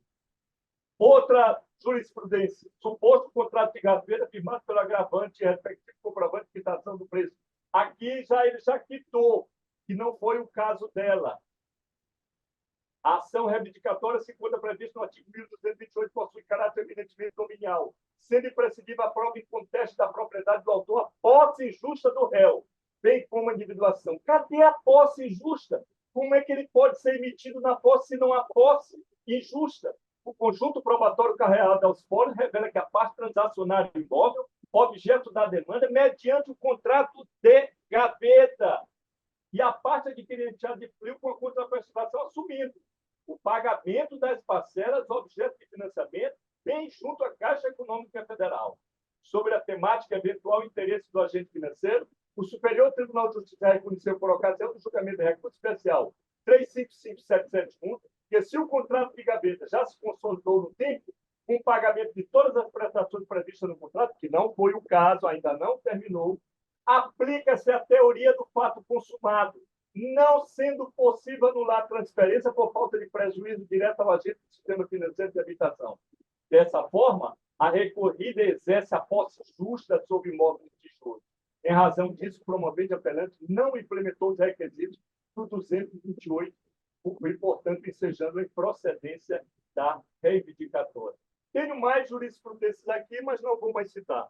Por isso, eu peço vênia. Doutor Calmax, eu só gostaria que Vossa Excelência fizesse as notas taquigráficas e juntasse, depois do voto de Sua Excelência, o desembargador Bonfim. Bonfim, sim, senhor. É como voto. Doutor Calmax proclamando o resultado. Item número 4, senhor presidente. Item número 4. Desembargador Bonfim, muito obrigado pela sua presença. Tenha um lindo dia. Fique com Deus. Um beijo no coração. Obrigado, desembargador Marcelo, desembargadora Galiza, desembargador Luiz Gonzaga, desembargadora Oriana, doutor Francisco, para todos vocês uma feliz Páscoa, que Deus continue abençoando, que dê muita força, muita paz a todos vocês. Um abraço, queridos. Um abraço, velho. também. Bom, filho, sempre um prazer lhe ver. Aquele abraço. Bom. Vamos para o próximo, doutor Calmax. O primeiro, senhor presidente, da segunda Câmara de Direito Privado. Página... Da segunda Câmara de no caso, é página 36.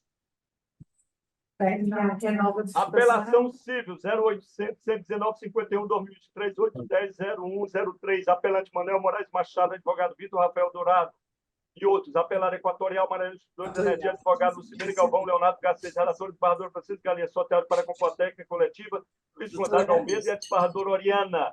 A Câmara, por maioria, negou provimento ao apelo. Nós temos voto divergente do desembargador Zé Gonçalo de Souza Filho. O desembargador Marcelo votou acompanhando a divergência apresentada pelo desembargador Zé Gonçalo, ficando vencida a desembargadora relatora. O Ministério Público manifestou-se pelo unanimidade e se deixou de opinar. Vamos lá. Relatora, desembargadora Francisca Galiza. Ela tem sustentação, doutor Calmax? Houve o pedido, mas não compareceu. Não compareceu, então vamos logo para a emenda. Emenda na tela. Emenda na tela. Vai ser como ele também, viu? Como vota desembargador Gonçalo? Senhor presidente, aqui no caso, pelo que eu entendi aqui na sessão, esse processo estava na pauta virtual e ele foi destacado porque aqui a desembargadora fixou a indenização, ela está levando de R$1.000 para R$2.000. É isso, desembargadora Galiza? Ui. Deixa eu ver se eu estou dizendo. Porque a relatora é a desembargadora Galiza. E nesse caso aqui, eu vou adequar meu voto ao da relatora, senhor presidente. Eu não vou divergir da relatora. Foi um equívoco. Tá que Se for não, desembargador. A nossa divergência aqui foi só na questão de valor, eu estive analisando melhor e eu acho que foi um equívoco da nossa parte. Tá? Eu vou acompanhar o voto da desembargadora Galiza. Então, penso que... Sim, senhor. Desembargador. Desembargador Gonçalo? Estou falando que eu estou adequando meu voto. Eu vou acompanhar o voto da relatora, porque aqui a divergência é só no que diz respeito à indenização, que ela está alterando de R$1.000 para R$2.000. Né? Então, acho que é uma cobrança que considerada indevida. Né, o seguro aqui, lá, que essa empresa tem feito aí, a revelia das pessoas, às vezes, e às vezes não, a pessoa assina, mas nesse caso aqui a empresa não provou que a parte contratou esse seguro. Então, eu vou acompanhar a relatora. Desembargador Luiz Gonzaga, como vota? Presidente, eu também estou acompanhando a desembargadora Galiza, nesse ponto aí, como disse o desembargador José Gonçalo. Desembargadora Oriana. Eu acompanho a desembargadora Galiza. Eu acho que ela tem total razão, porque diz assim, a voz é da senhora, mas cadê a perícia que mostra que a voz é dela mesma? Eu acompanho para R$2.000. R$2.000. Eu vou ficar vencido, eu vou para R$3.000. Vai ser 4-1. Não, eu não vou, nesse caso eu vou com o senhor, se for para R$3.000.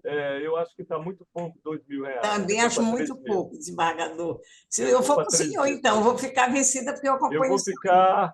Vou ficar vencido. Doutor Calmax, proclamação do resultado. Senhor presidente, agora aqui me perdi, só um minutinho, só para poder... Veja bem, desembargadora Galiza, ela fixou em 2000, desembargador Gonçalo acompanhou, desembargador Luiz Gonzaga. Só eu divergi, eu e a desembargadora Oriana divergimos para 3 mil. Então é por maioria. Por maioria deu valor de provimento. 2.000 e votos contrários por 3.000, desembargador Marcelo e desembargadora Oriana. Só isso. Então, por maioria deu provimento. Por maioria. Então, no caso, fica item número 4, senhor presidente. Item número 4. O próximo, doutor Calmax. O próximo...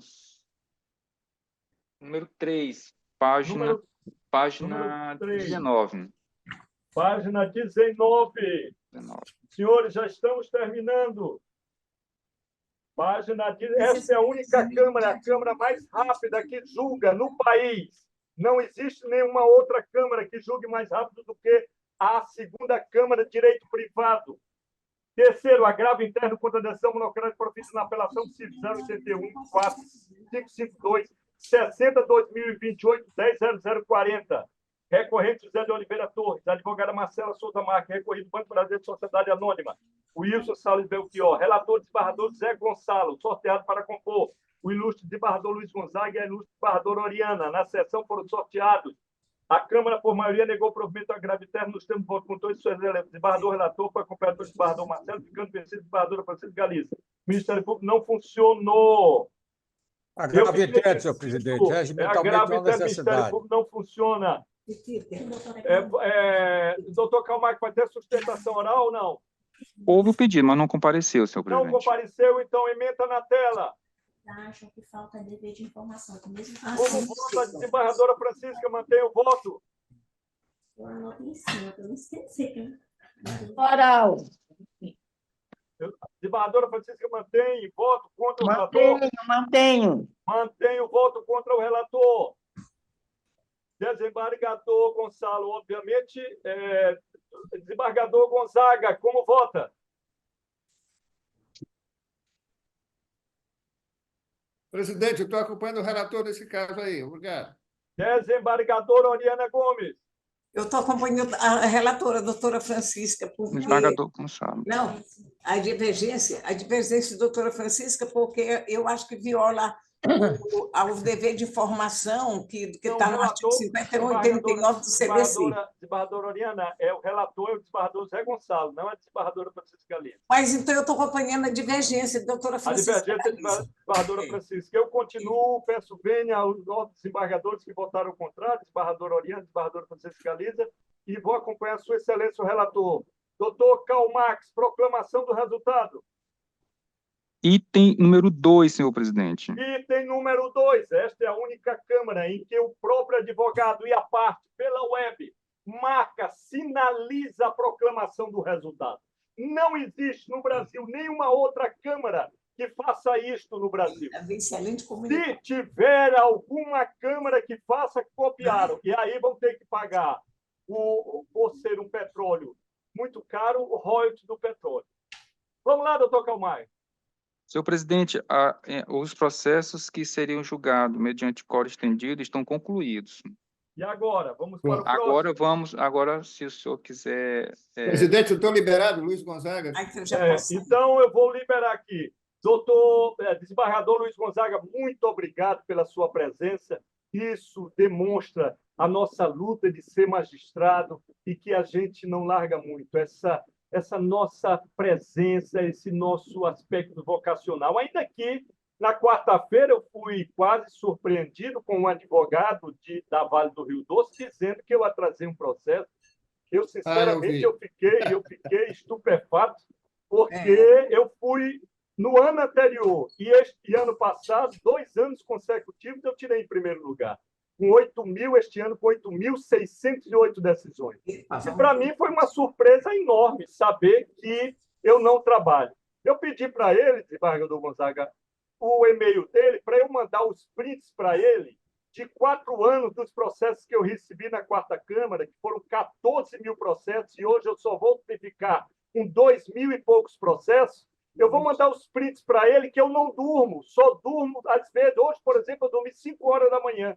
E eu estou há quase 2 semanas sem dormir direito, 5 horas da manhã, 6 horas da manhã. E eu quero mandar os prints de tudo, de todo o tempo, mandando para minha assessora. Como se trabalha. E vem dizer em um processo que você não trabalhou. É impressionante, Tá bem. rapaz. Beleza. Muito obrigado, desembargador Gonzaga. Desembargadora Oriana, mais uma vez, muito obrigado por sua dedicação, por sua vocação e pelo conhecimento que Vossa Excelência tem, Mas pelo o que eu trabalho venho que aqui, agiganta... mas eu fico numa alegria. Só um minuto, desembargadora. É o que agiganta o Poder Judiciário. Esse conhecimento que Vossa Excelência trazendo para cá a Universidade Federal do Maranhão, quanto tempo Vossa Excelência lecionou, e trazendo para que os jovens apreendam com Vossa Excelência. Muito obrigado pela sua participação. Não, eu que lhe agradeço e queria dizer que todas as vezes que a gente vem aqui é para aprender mais com Vossa Excelência, que para a gente é o sumo do sumo da magistratura maranhense. Que alegria. Eu queria me despedir desejando a todos uma boa Páscoa, hein, desembargador? Boa Páscoa, boa Páscoa, Oriana. Obrigada, boa Páscoa, minha querida, boa Páscoa. Doutor Calmax, o último vai ser o número 2. Até a próxima semana. Desembargadora Oriana, minha querida, meu abraço aí especial para a senhora. Eu estou revoltada porque muito. o senhor não está naquela lista. Eu achei a lista maravilhosa, porque com as mulheres são maravilhosas que estão lá. Eu fui votante ali, desembargadora. Eu fui eleitor. Eu votei. Eu quero que o senhor esteja vindo para cá para o tribunal, se Deus quiser. Se Deus quiser, e eu votarei nele. Eu também. Calmax, doutor Calmax, qual o próximo? Item número 2, senhor presidente, da segunda Câmara de Direito Privado, página 42. Agravo interno em face de decisão monocrática proferido na apelação civil 081 1564 86 2028 10001 recorrente MetLife Metropolitan Life Seguros e Previdência Privada Sociedade Anônima advogado Leonardo Montenegro Concertino e outros recorridos Severino Castro Filho advogado Paulo Alberto Almeida relator desembargador Marcelo na sessão virtual sustentação honrada pelo advogado recorrente João Luiz de Brito Azevedo, realizou-se a retirada do processo da sessão e a inclusão na sessão. O processo da minha tem sustentação oral, doutor Calmax? Sim, senhor presidente. Tem o doutor Silvio. Tem sustentação oral. Vamos para o relatório. Relatório na tela.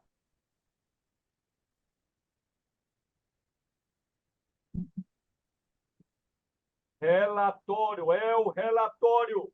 Primeiro advogado, doutor Silvio.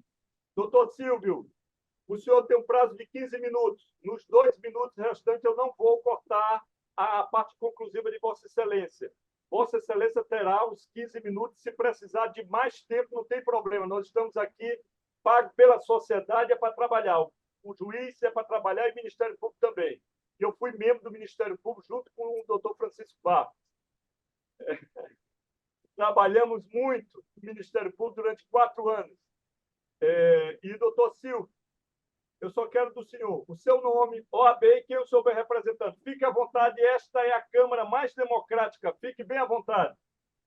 Muito obrigado, Excelência. Gostaria de cumprimentar Vossa Excelência. Primeiramente, meu nome é Silvio Latache de Andrade Lima, OABPE 32169, represento a apelante MetLife. Dito isto, Excelência, novamente cumprimento-lhe, estendo os cumprimentos a todos os integrantes, membros do Ministério Público, desembargadoras, desembargadores e demais colegas aqui presentes. Excelências, muito obrigado pelo franqueamento da palavra. Prometo ser bastante breve e objetivo, não será necessária a extensão do prazo. Pois bem, Excelências, trata-se na origem de uma ação de cobrança de indenização securitária movida pelo apelado, que alegava trabalhar para a empresa Alumar. E aí, já desde então, já abro um parênteses, porque imagino que trata-se de um caso que já é conhecido de Vossas Excelências, né? Já há aí uma multiplicidade de ações que são ajuizadas por funcionários da Alumar, buscando indenização securitária.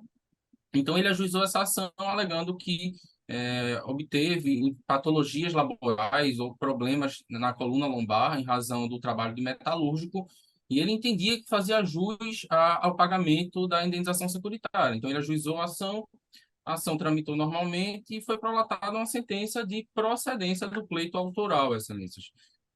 Não obstante a inteligência, a capacidade do juízo do primeiro grau, a MetLife ela entende que institutos do direito securitário foram violados porque houve, de fato, uma confusão entre o conceito de acidente do trabalho para o INSS, né? É um conceito que é típico, próprio para a seara previdenciária / trabalhista, para dentro do contrato de seguro.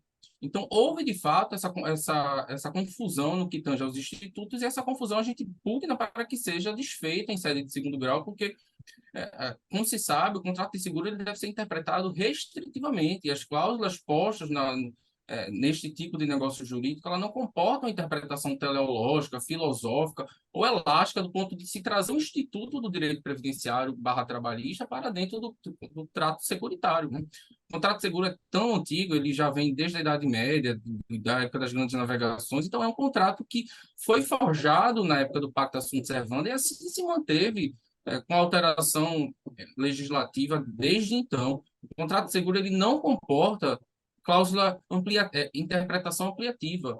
Não à toa, o próprio Superior Tribunal de Justiça pacificou o tema 1068, né, alegando que as cláusulas restritivas, a cláusula relativa à invalidez funcional é plenamente válida, né?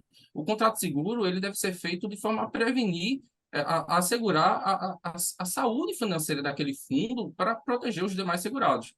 Pois bem, excelências, o que ocorre? O contrato em tela, ele tem duas cláusulas, né? Invalidez por acidente, IPA, e invalidez funcional por doença, invalidez funcional por doença. Então, são duas cláusulas que são cobertas, há duas coberturas nesse contrato. Invalidez por acidente e invalidez funcional por doença. A sentença, ela acertou quando disse que o caso não se subsume à cláusula de invalidez funcional por doença, né? Porque a invalidez funcional por doença é aquela em que o segurado ele perde completamente a sua autonomia para a prática do cotidiano.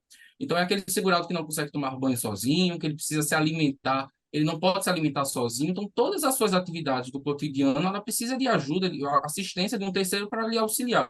Então, de fato, neste ponto, a sentença acertou quando afastou a invalidez funcional por doença.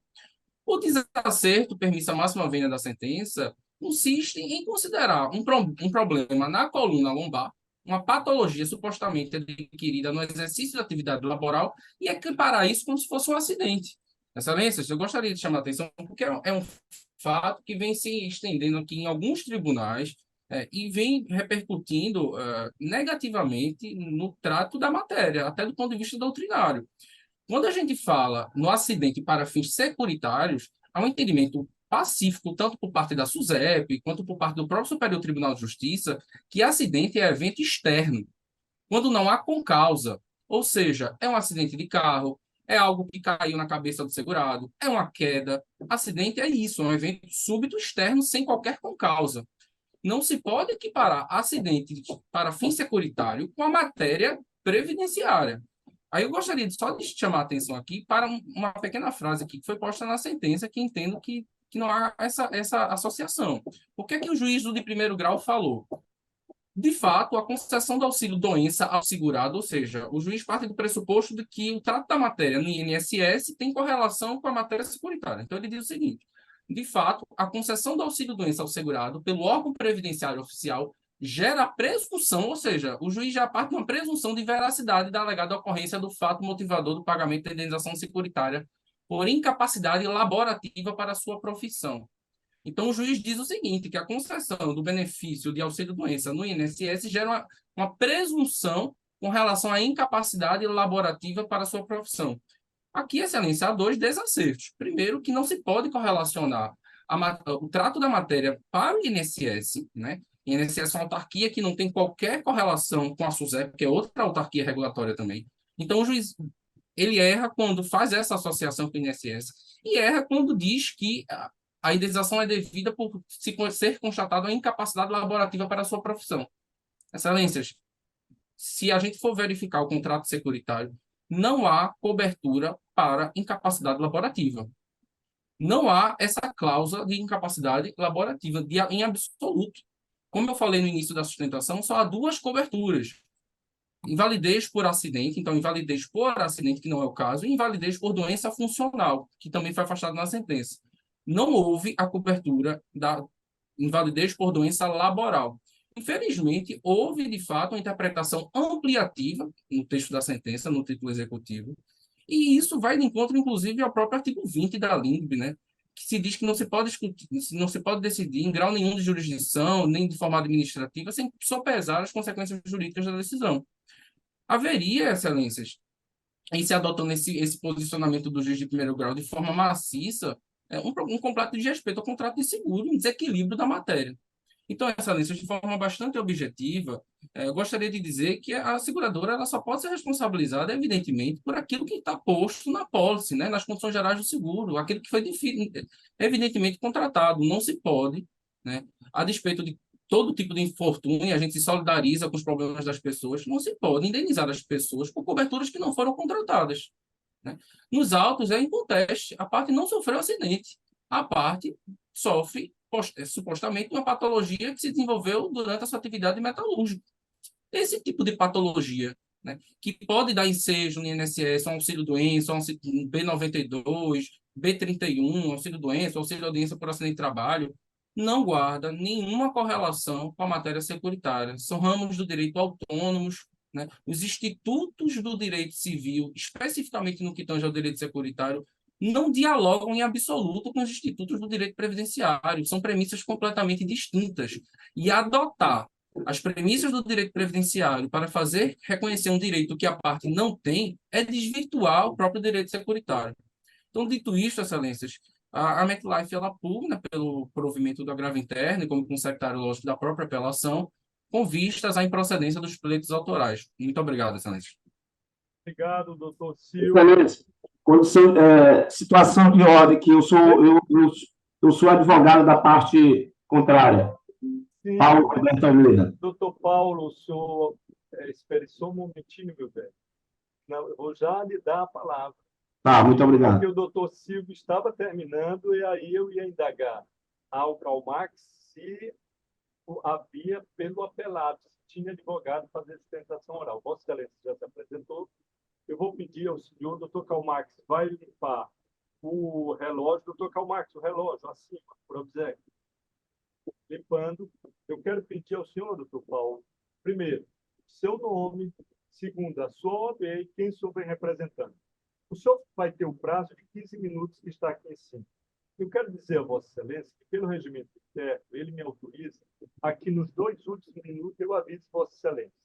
Eu não faço isso porque eu acho que eu vou cortar o pensamento e a parte conclusiva de Vossa Excelência. Por isso, fique bem à vontade. Assim como eu disse ao doutor Silvio que ele tem o tempo que tiver, o senhor também tem o tempo que o senhor quiser. Nós estamos aqui para ouvi-lo e decidir com justeza, como diz Voltaire, o preço da justiça. Fique à vontade, doutor Paulo. Excelência. Roberto Almeida, minha 395, eu defendo o agravado Severino Castro Filho. Excelência, nós vimos aqui defender a manutenção da sentença e da decisão monocrática já proferida pelo ilustre relator. Primeiramente, desculpe aí pelo início, eu queria só cumprimentar os outros desembargadores dessa Igreja Câmara de Direito Privado, o desembargador José Gonçalo e a desembargadora Francisca Galiza. A matéria ventilada no agravo da seguradora já é bastante conhecida neste tribunal. Tá? A matéria deste tribunal, em diversas outras ações, todos os desembargadores que compõem essa Câmara de Direito Privado já têm decisão nesse sentido, de julgamento favorável a deferir o seguro na garantia IPA. Na verdade, o contrato de seguro, o meu constituinte, ele é funcionário da Lumar, trabalhou com a Lumar durante 17 anos e contribuiu com este seguro coletivo. Só que na hora que ele foi ajuizar, na hora que ele fez o pedido para requerer o direito de resgate ao seguro, já que ele tem a prova de que ele está incapacitado, a seguradora indeferiu. E a seguradora tem 2 tipos de seguros. É o IPDF, que é aquela versão que para o segurado ter direito, ele tem, em síntese, em resumo, ele tem que estar quase em estado terminal para ele ter direito. E a outra versão do seguro prevista é a IPA, a invalidez permanente total ou parcial por acidente. Tá? E o tribunal tem deferido essa indenização. E não é simples alegar que essa tal doença não garanta, não seja considerada acidente pessoal para efeito de resgate de seguro. O trabalhador trabalhou por 17 anos na Lunar, enfrentando ambientes exposto a riscos ergonômicos, levantamentos de peso, tudo que se pode esperar de uma atividade metalúrgica. Então, a doença dele, conforme a prova nos autos, tem ligação direta com o seu trabalho. Muito embora ele não tenha sofrido um acidente típico, um acidente de trabalho típico, quebrado na perna, ou aquele que tem uma data definida, mas a doença dele decorreu de microtraumas ao longo do período de trabalho. E esses microtraumas, a jurisprudência dessa corte, tanto desta corte do TJMA quanto do STJ, vem admitindo a equiparação para efeito de assimilar que seja um acidente pessoal. A seguradora reclama, porém, o contrato, a seguradora se defende, dizendo que tem uma norma das condições gerais do ramo do seguro que afasta o acidente de trabalho atípico ou a doença ocupacional como causa para levantar o seguro na hipótese IPA. Porém, o que ela alega, o que a seguradora alega, não está no contrato, no contrato que ela assinou com a estipulante, com a Lunar.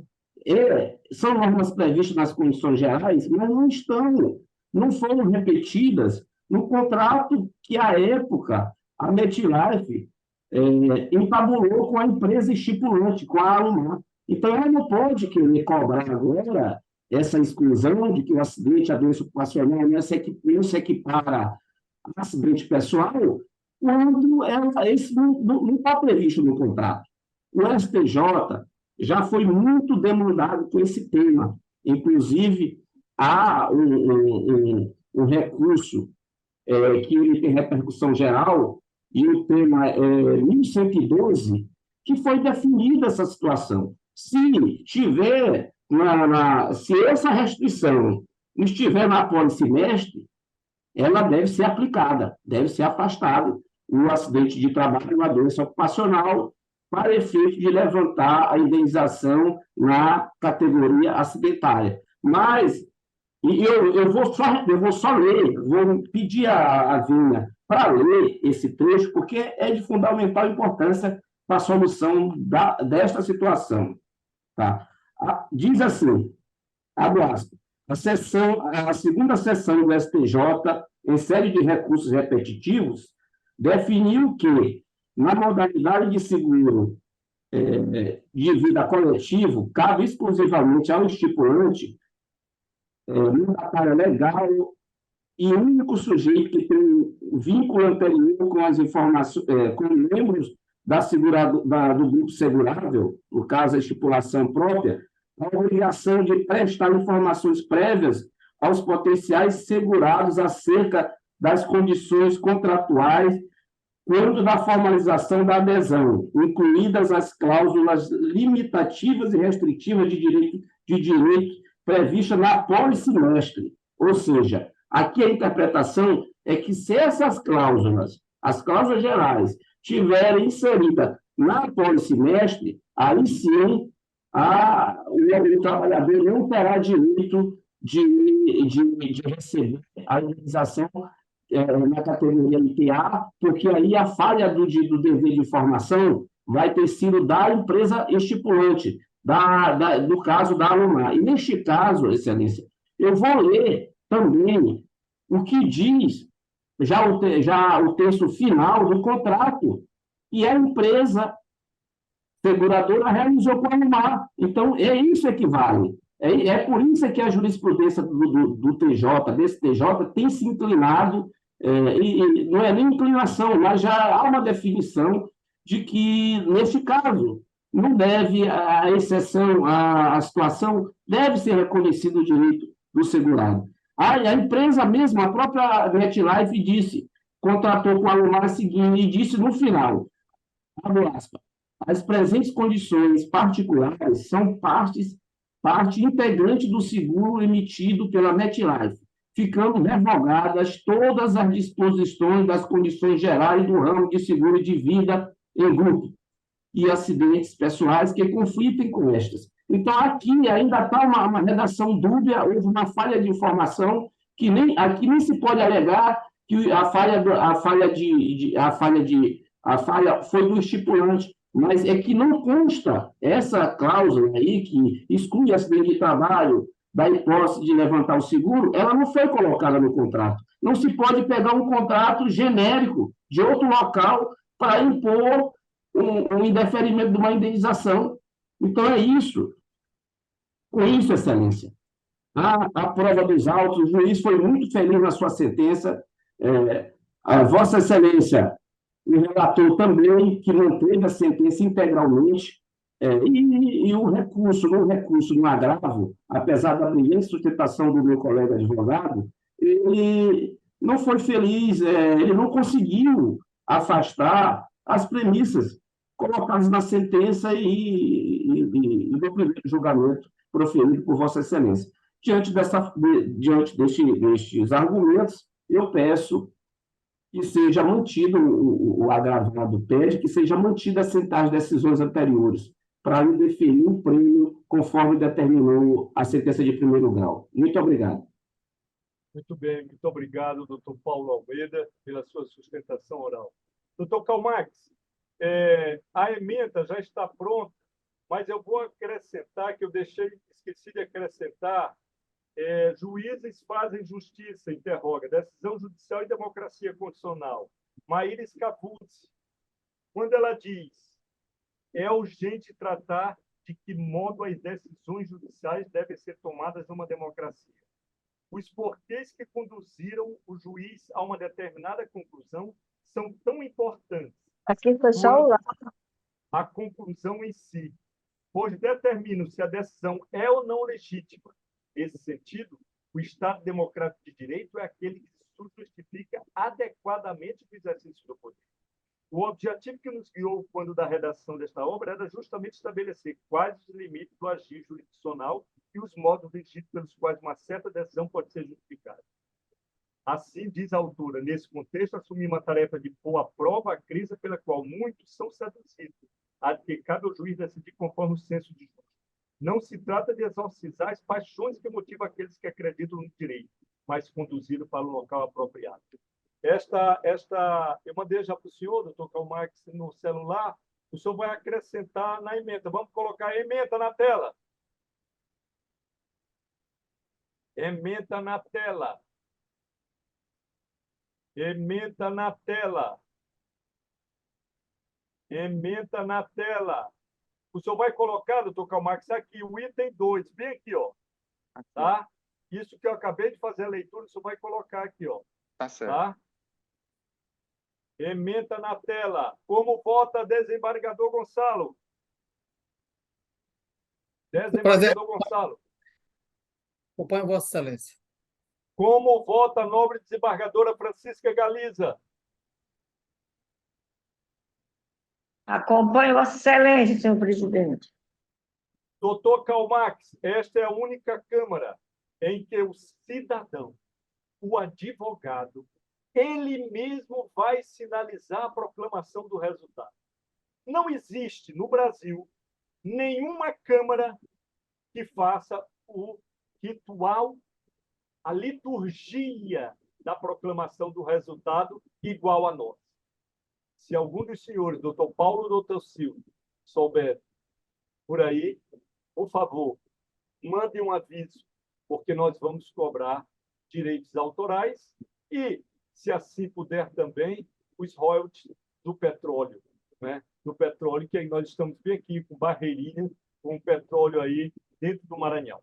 Proclamação do resultado, doutor Karl Marx. Item número 2, senhor presidente. Item número 2. Os senhores poderão sinalizar. Item número 2. Muito obrigado, doutor Silvio, doutor Paulo. Tenham um lindo dia. Bom dia a todos. Doutor Francisco Barro, um lindo dia. Desembargadora Francisca Galiza, um lindo dia. Presidente, um dia maravilhoso para você aí, toda a sua Tudo de bom, feliz, equipe uma aí, feliz desembargadora Páscoa. Galiza.